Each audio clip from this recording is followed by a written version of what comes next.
వందనాలు తెలియజేస్తా ఉన్నాను. కీర్తన గ్రంథము 95వ అధ్యాయము 6 నుంచి 7 వచనాలు. కీర్తన గ్రంథము 95వ అధ్యాయము 6 నుంచి 7 వచనాలు. ఆయన మన దేవుడు, మనము ఆయన పాలించు ప్రజలము, ఆయన మేపు గొర్రెలము. రండి, నమస్కారము చేసి సాగిలపడుదము. ఎందుకంటే ఆయన మనలను సృజించిన యెహోవా సన్నిధిని మోకరించుదము. ఆయన మాటను అంగీకరించిన ఎంత మేలు అని అంటుంది దేవుని యొక్క వాక్యం. ఆయన ఎవరు? మన దేవుడు, అంటే మన కాపరి. అందుకని ఏం చేయాలి? మనం నమస్కారం చేయాలి, సాగిలపడాలి, మోకరించాలి. ఎందుకంటే ఆయన సృష్టికర్త అయినటువంటి దేవుడు, మన ప్రభువు, మన కాపరి.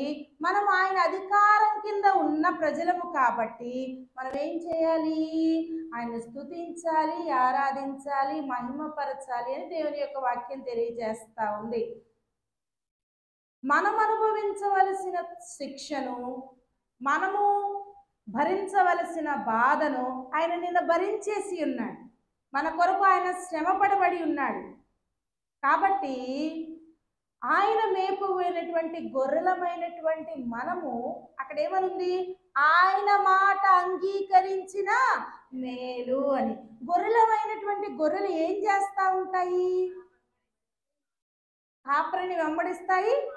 అసలు ఇంకా ప్రాబ్లమే ఉండదు కదా, అసలు ప్రాబ్లమే ఉండదు. వెంబడించి మాట్లాడి అనుసరించినట్లయితే వస్తాను.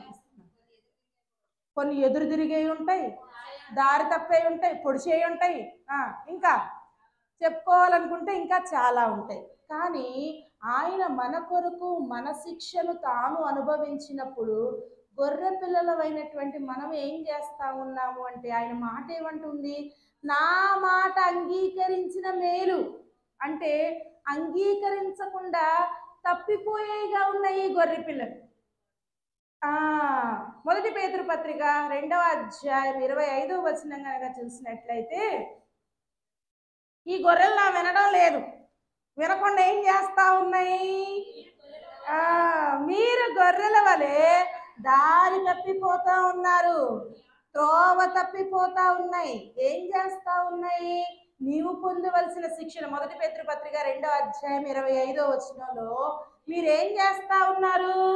త్రోవ తప్పిపోతా ఉన్నారు, దారి తప్పిపోతా ఉన్నారు. ఆయన నీ కోసం అంతగా శ్రమపడి కష్టపడి, యాక్చువల్గా అయితే అది ఏడుపు శుక్రవారం, అవునా కాదా?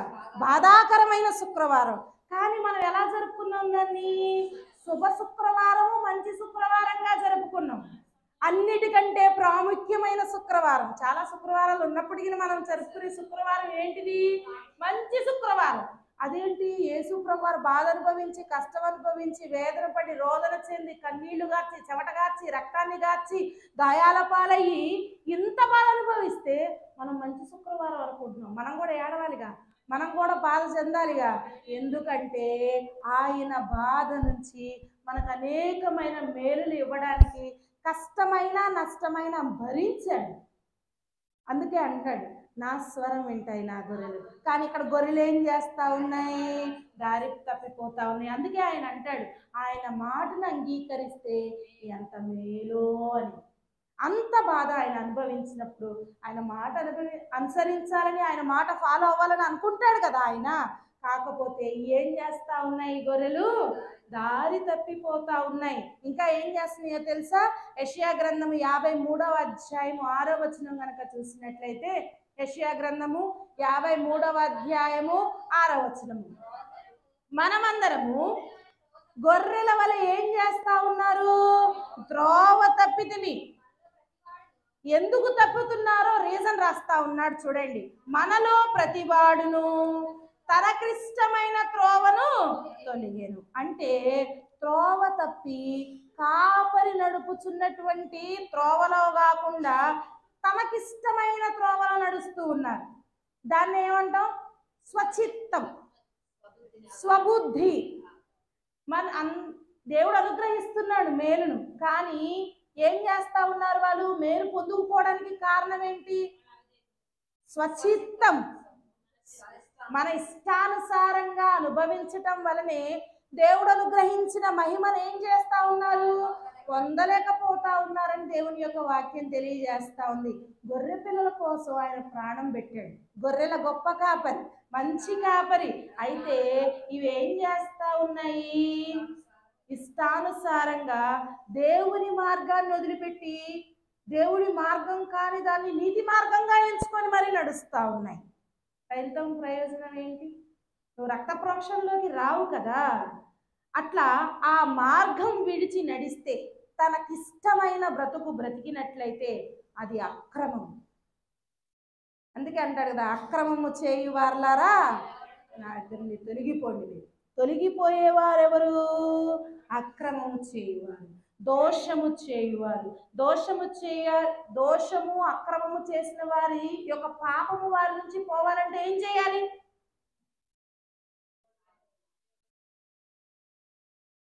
పాపం పోవాలంటే ఏం చేయాలి? ఏం చేసేవారు? ప్రాయశ్చిత్తం చేయాలి. పాపం పోవాలి అంటే ఆ కాలంలో చెప్పబడింది ఏంటి మనకి? ప్రాయశ్చిత్తం చేయాలి. ప్రాయశ్చిత్తంగా ఏం చేసేవారు? రక్తాన్ని రక్షించేవాడు. రక్తాన్ని బలి ఇవ్వాలి, ప్రాయశ్చిత్తం చేయాలి, పాప విమోచన జరగాలి, శాప విమోచన కలుగుతుందని దేవుని యొక్క వాక్యం రాస్తా ఉంది. చూడండి, లేవీలకు లేవియా గ్రంథం, లేవియా కాండం, లెవిటికస్ 17వ అధ్యాయము 11వ వచనం.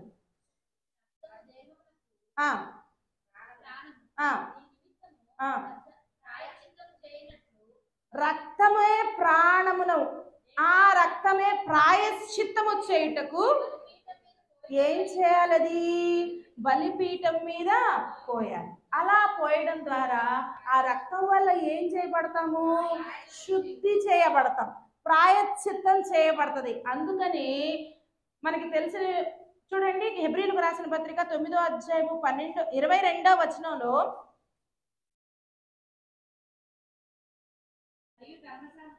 ధర్మశాస్త్రం దేవుడు ఇచ్చాడు. ఆ ధర్మశాస్త్రం ప్రకారంగా సమస్త వస్తువులు ఏంటివంట?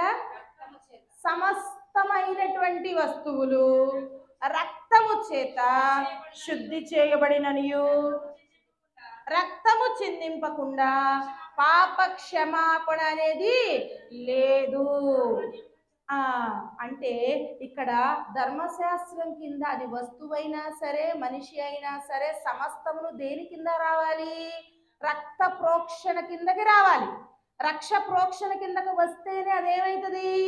శుద్ధీకరించబడుతుంది, ప్రాయశ్చిత్తం అవుతుంది. మరి ఆదాము అవ్వలు కూడా దేవుని మాటను ఆజ్ఞను అతిక్రమించారు, అవునా కాదా? సో దానివల్ల పాపం వచ్చింది. పాపం వల్ల జీతం ఏంటిది? మరణం వచ్చింది. మరి ఎందుకని వారు చనిపోలేదు? ఎందుకని చనిపోలేదు? వారి నిమిత్తము గొర్రె వధించబడింది. అక్కడ చూడండి, ఆదికాండం 3వ అధ్యాయం 21వ వచనం కనుక చూసినట్లయితే, దేవుడైన యెహోవా ఆదాముకి అవ్వకి ఏం చేస్తా ఉన్నాడంటే చర్మపు చొక్కాలు కుట్టించాడు. ఎక్కడి నుంచి వస్తాయి? వధించబడిన తర్వాతే కదా చర్మం తీయబడేది. అంటే వారి కొరకు అక్కడ ప్రాయశ్చిత్తం చేశాడు కాబట్టి ఆత్మీయ మరణం వచ్చింది, కానీ శారీరక మరణం నుంచి వారు తప్పించబడ్డారు. కారణం అది మర్మం అన్నమాట. అక్కడ వధించబడింది కాబట్టి ఆ ప్రాసెస్ అలాగే కంటిన్యూ అయిపోతూ ఉంది. చూడండి, ఆదికాండం 22వ అధ్యాయం 8వ వచనంలో అబ్రహాము ఇస్సాకుతో చెప్తూ ఉంటాడు, నా కుమారుడా, దేవుడే దహన బలికి గొర్రె పిల్లను చూచుకొను అని చెప్పాడు. ఇస్సాకు బలిపీఠంపై ఉన్నాడు, అబ్రహాము వధించడానికి సిద్ధంగా ఉన్నాడు. అయితే ఇప్పుడు ఎవరు బ్రతకాలి? గొర్రెపిల్ల బ్రతకాలా? ఇస్సాకు బ్రతకాలి. దేవుని చిత్తం ఏంటి? ఇస్సాకు బ్రతకాలి. అయితే ఇస్సాకు బ్రతకాలి అంటే ఇస్సాకు స్థానంలో ఎవరైనా బలి కావాలి. ధర్మశాస్త్రం ప్రకారం బలిగా వధించడానికి దేనికి అలౌమెంట్ ఇవ్వబడింది?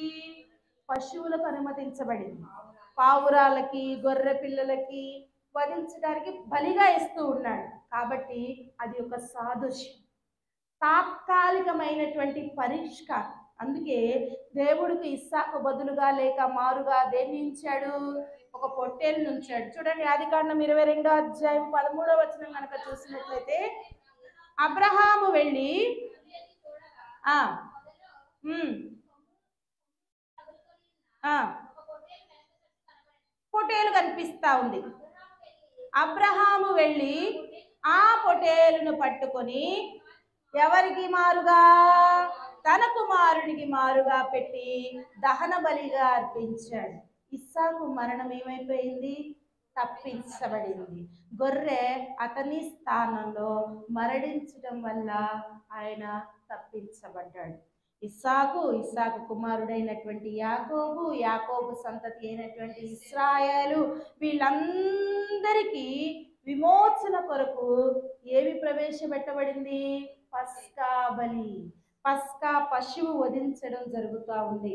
చూడండి నిర్గమకాండము 12వ అధ్యాయం 27వ వచనం చూసినట్లయితే, ఇది యెహోవా వాక్కు. ఏంటయ్యా అది? పస్కా బలి. ఐగుప్తు చదవమ్మా.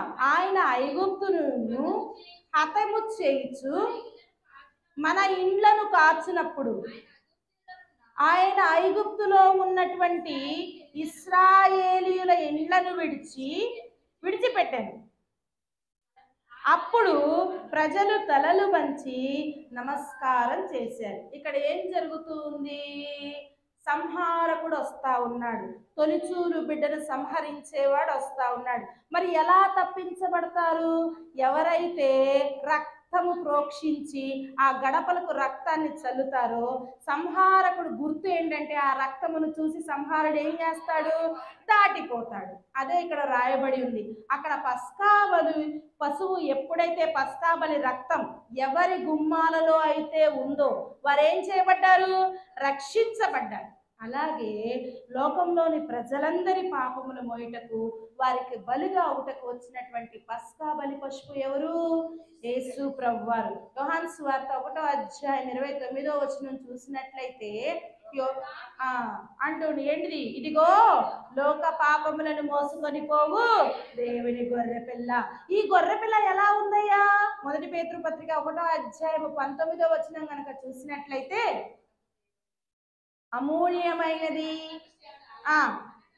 అమూల్యమైన రక్తము చేత అనగా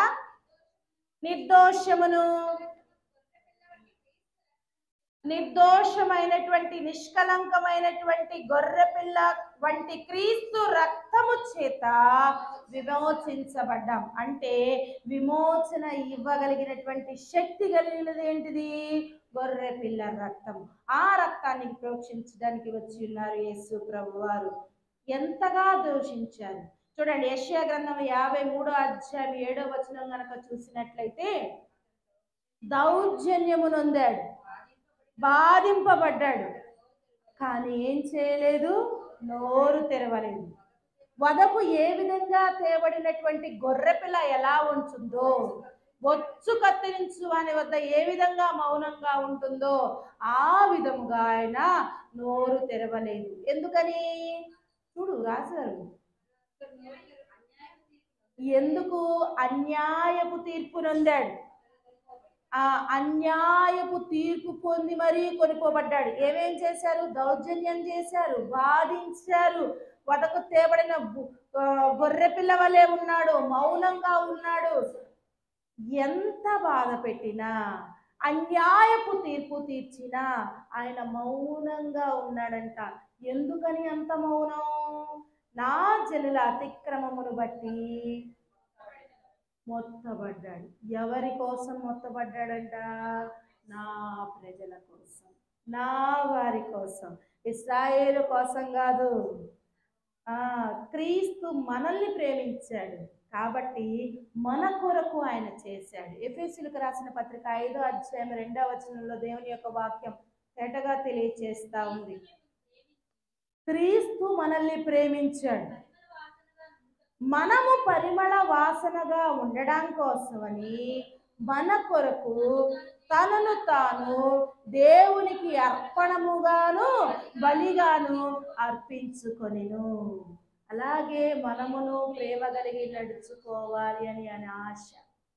ఎంతగా దౌర్జన్యం చేసిన, వాదించిన, హింసించిన, గుద్దిన, భూ అని ఉమ్మేసిన. అందుకనే కదా నేను మా నాన్న బాగా అడుగుతా ఈ విషయాన్ని. ఎందుకయ్యా నీ మీద ఆవజన గోల చేస్తూ ఉంటారు, అరుస్తూ ఉంటారు, ఎందుకయ్యా నీకంటే నాకు ఒకటే తెలుసురా. ఎన్నిసార్లు వాదనకి దిగానో తెలుసా నేను? ఇప్పటి నుంచి కాదు, ఎప్పటి నుంచో. నాకు ఒకటే తెలుసమ్మా, నాన్న నువ్వు గద్దించవేంది, నాన్న గద్దించి చెప్పవేంది నాన్న, నేను ఖండిస్తా. నేను ఖండించే బాపతి, నేను ఖండించే బాపతి. నాకంత రాదు, మాట్లాడతాను కానీ నాది ఖండితం. బై నా ఫిజిక్ను బట్టో, నా మాటను బట్టో, నా మాట ఖండితంగా ఉంటుంది. నేను అడుగుతా ఉంటాను, నాన్న ఇన్న నాకే కోపం వస్తుంది నాన్న, నువ్వెందుకు నాన్న అని అడుగుతా. చూపించాడు, ఇంకేం మాట్లాడాలి? సో ఆయన ఏమన్నాడు? మాదిరిగా మనం ప్రేమ కలిగి నడుచుకోవాలి. అది కష్టమైనా నష్టమైనా, ఎటువంటి అవమానకర పరిస్థితి వచ్చినా, మన మీద నిందలు మోపినా, నిందలు మోపబడినా ప్రేమగా ఉండడం నేర్చుకోవాలి. అదే ఆయన కోరిక, ఆయన ఆశ, ఆయన చిత్తం. ఎందుకంటే మనము పరిమళ వాసనగా ఉండడానికి మన కొరకు ఆయన అర్పింపబడ్డాడు. ఆయన నీ కొరకు నా కొరకు అర్పింపబడ్డాడు. ఎవరి కోసం ఉండమంటున్నాడు నిన్ను? నీ కోసమే నిన్ను ఉండమంటున్నాడు. నీవు సువాసనగా ఉండడానికి ఆయన ఉండమంటున్నాడు. మనం అనుకుంటాం వాళ్ళ కోసం నేనేది తగ్గుండేది, కానీ ఆయన ఏమంటున్నాడు? నీలో పరిమళ వాసన బయటికి రావాలి అంటే ఆ మాదిరి నీవు వచ్చు. మనకి ఎవరైనా అభివృద్ధి పొందకూడదు అనుకుంటావా? ధనిలో కాకూడదని అనుకుంటావా? ఒకవేళ మనలో ఆలస్యాలు, కొదువలు, కొరతలు జరుగుతున్నాయి అంటే ఇవి ఉన్నాయేమో, అందుకని అలా నడుచుకో. కాబట్టి ఆయన అంటూ ఉన్నాడు, మన కొరకు నేను, నీ కొరకు నా కొరకు దేవుడు ఏమంటున్నాడంటే బలి పశువుగా నేను వధించబడ్డాను. ఇంకా ఏమంటున్నాడు తెలుసా? 1 కొరింథీయులకు రాసిన పత్రిక 5వ అధ్యాయం 7వ వచనం చూడండి.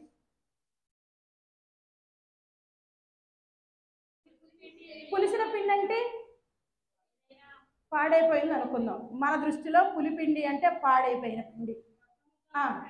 పులిపిండి లేని వారు కొత్త ముద్దగా అవ్వాలి అంటే ఆ పాతదైనటువంటి పులిపిండిని తీసి పారవేయాలి.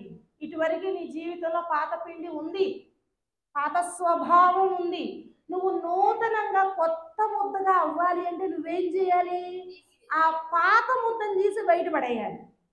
కొత్త బట్టలు, అందుకనే కదా దేవుని ఉపమాన రీతిగా చాలా బోధించేటప్పుడు కొత్త బట్టకి పాత మాసికి ఎవడైనా వేస్తాడా? ఎందుకని?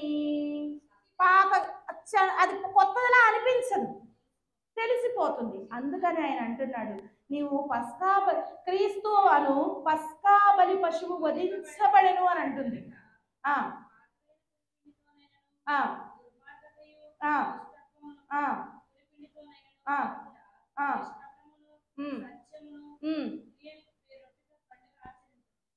ఎందుకు ఆచరించాలి? దేవునికి ఇష్టమైనటువంటి బలి మనం అర్పించాలి, మనలో ఉన్న శ్రేష్టమైనది అర్పించాలి. అందుకే ఆయన అంటాడు, ఆయన వధించబడడానికి, పస్కా గొర్రె పిల్లగా రావడానికి కారణం ఏంటంటే నిన్ను నూతనపరచడానికి. నువ్వు పులిసిన పిండి లేనివారుగా ఉండి నువ్వు ఆయన అడిగితే ఆయన కొత్త ముద్దను తయారు చేసి ఇస్తాడు. లోన పులిసిన పిండి ఉంచుకొని నువ్వు కొత్తగా మోవాలంటే ఎట్లా అవుతావు? ఆ కంపు కొడతానే ఉంటుంది కదా. పులిసిన పిండిలో చపాతీ పిండి మనం కలిపి పెడతాము. చపాతీ పిండి అప్పుడప్పుడు కలుపుకున్న దానికి 2 రోజులు పిండి 2 కలిపిన దానికి తేడా ఉండదా? టేస్ట్ భలే ఉంటుంది కదా.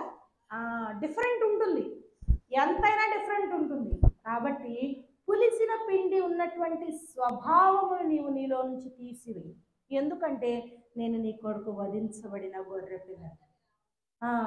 ఎందుకంటే నీవు తప్పిపోతున్నావేమో. నేను గొర్రెల గొప్ప కాపరిని. నేను గొర్రెల కొరకు ఏం చేస్తాను? చూడండి, యోహాను సువార్త 10వ అధ్యాయం 11వ వచనంలో దేవుని వాక్యం తెలియజేస్తా ఉంది, నేను గొర్రెల మంచి కాపరిని. మంచి కాపరి ఏం చేస్తాడు? గొర్రెల కొరకు తన ప్రాణం పెడతాడు. యేసు గొర్రెల కాపరిగా తోవ తప్పినటువంటి గొర్రెలమైనటువంటి మన కొరకు తన ప్రాణాన్ని పెట్టాడు. తప్పిపోయిన స్థితిలో ఉన్నామేమో, అందుకని అంటున్నాడు, నీవు తప్పిపోతున్నావేమో, నీ కొరకు నేను ప్రాణం పెట్టాను. ఏ విధంగా ప్రాణం పెట్టాను?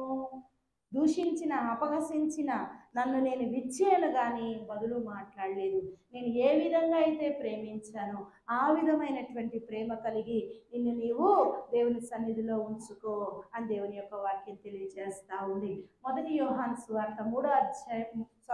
యోహాను పత్రిక 3వ అధ్యాయం 16వ వచనం కనుక చూసినట్లయితే, ఆయన మన నిమిత్తము తన ప్రాణమును పెట్టెను గనుక దీని వలన ప్రేమ ఎట్టిదో తెలుస్తూ ఉంది. మన కొరకు, ఎందుకు పనికిరానటువంటి మన కొరకు మనము మారతామని మన శిక్షను ముందుగానే తన వేసుకొని ప్రాణాన్ని అర్పించట ద్వారా తన ప్రేమ ఏంటో ఆయన వెల్లడిపరుస్తూ ఉన్నాడు. నిన్న బ్లెస్సి చెప్తూ అంది, మా అమ్మాయిన నా కోసం ప్రాణం పెట్టిద్దా అందా లేదా అంటే, తల్లిదండ్రులను ఎవరునూ మన కోసం వారి ప్రాణాన్ని పెట్టలేరు.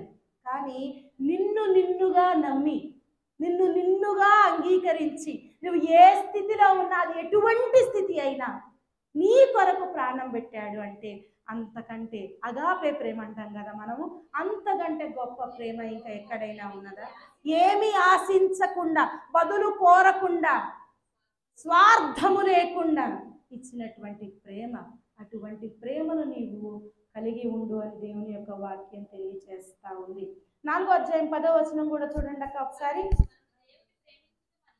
మనము దేవుణ్ణి ప్రేమించామని కాదు, తానే మనలను ప్రేమించి మన పాపములకు ప్రాయశ్చిత్తమైనటకు తన కుమారుని పంపాడు.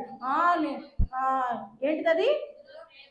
ఇందులో ఆయన ప్రేమ తెలియజేస్తా ఉన్నాడు. మనం ప్రేమించాము, మనం వస్తున్నాము, మనం చేస్తున్నాము, మనము కాదు, ఆయన మనల్ని ప్రేమించాడు కాబట్టి తన అద్వితీయ కుమారుడైనటువంటి యేసు ప్రభువారిని మన కోసము శిక్షగా ఈ లోకానికి పంపించి ఉన్నాడు. కాబట్టి యేసు ప్రభువారు మనందరి పక్షంగా ఏం చేశాడు? ప్రాయశ్చిత్తం చేశాడు. ప్రకటన గ్రంథం 7వ అధ్యాయం 10వ వచనం చూడండి. ఆ విధంగా రక్షించబడినటువంటి మనము ఏం చేయాలి అంటే, సింహాసనాసీనుడైనటువంటి ఆ దేవునికి, గొర్రె పిల్లకును మా రక్షణకర్తకై స్తోత్రమని మహాశబ్దంతో చెప్తూ ఉన్నారు. స్తుతించుట పరలోకంలో చూస్తా ఉన్నాం. ఎవరు? రక్షించబడినటువంటి గొప్ప సమూహం, లెక్కించలేనటువంటి గొప్ప సమూహం దేవుని రక్షణ కొరకై, రక్షణ ఇచ్చిన దేవునికి ఏం చేస్తా ఉన్నారు? స్తోత్రము చేస్తా ఉన్నారు, ఎలుగెత్తి చేస్తా ఉన్నారు. మన కొరకు రక్షణను అనుగ్రహించిన దేవునికి మనం ఎలుగెత్తి స్తోత్రము చేసే వారంగా ఉండాలి. గొర్రె పిల్లకు స్తోత్రము చేసే వారంగా ఉండాలి. ఎందుకని? ప్రకటన గ్రంథం 2వ అధ్యాయము 12వ వచనం చూసినట్లయితే, వారు గొర్రె పిల్ల రక్తాన్ని బట్టి జయించుచున్నారు. ఆయన మనకు కలుగు చేసిన రక్షణను బట్టి మనం ఆయన స్తోత్రం చేయాలి.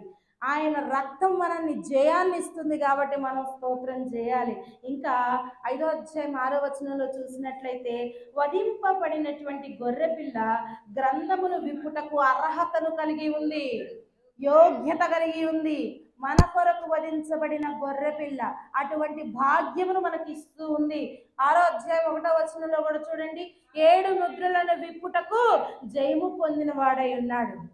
దావీదును శాంత జలముల యొద్దకు నడిపించిన కాపరి ఇప్పుడు సంఘ కాపరి అయ్యాడు. చూడండి 7వ అధ్యాయం 17వ వచనం చూడండి.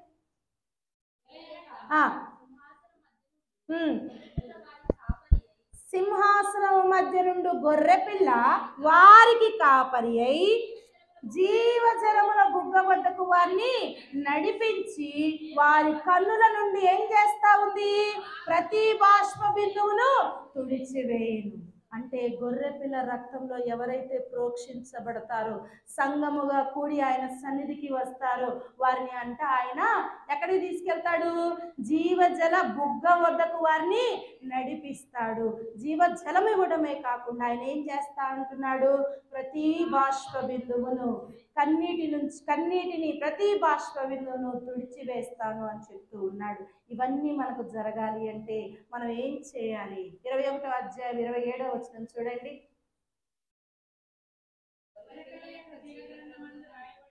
ఏం చేయాలి అంటే గొర్రె పిల్ల యొక్క జీవ గ్రంథంలో మనం లిఖించబడాలి. గొర్రె పిల్ల యొక్క జీవ గ్రంథంలో రాయబడిన వారై దానిలో ప్రవేశిస్తారు.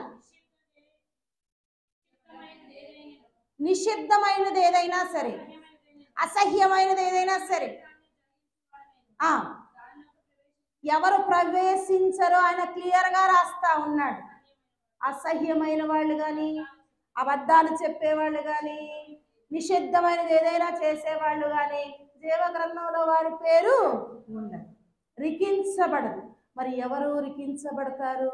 ఎవరైతే ఆయన యొద్దకు వస్తారో, ఆయన రక్తంలో ప్రోక్షించగలుగుతారో, ఎవరైతే ఆయన రక్తము కింద శుద్ధీకరించబడతారో, ప్రాయశ్చిత్తం అవుతారో, వారిని ఆయన జీవజలముల యొద్దకు తీసుకువెళ్తానన్నాడు. ఆయన ప్రతి కన్నీటిని బాష్ప బిందువును తుడిచివేస్తాను అని అంటున్నాడు. మనము గొర్రె పిల్ల వివాహ మహోత్సవానికి పిలువబడిన వారు, అవునా కాదా? చూడండి, ప్రకటన గ్రంథము 19వ అధ్యాయం 6-7 వచనాలు కనుక చూసినట్లయితే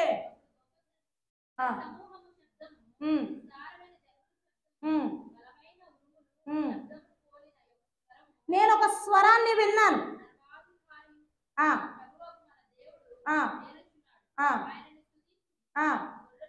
ఆయన్ని స్తుతించండి. ఎందుకని?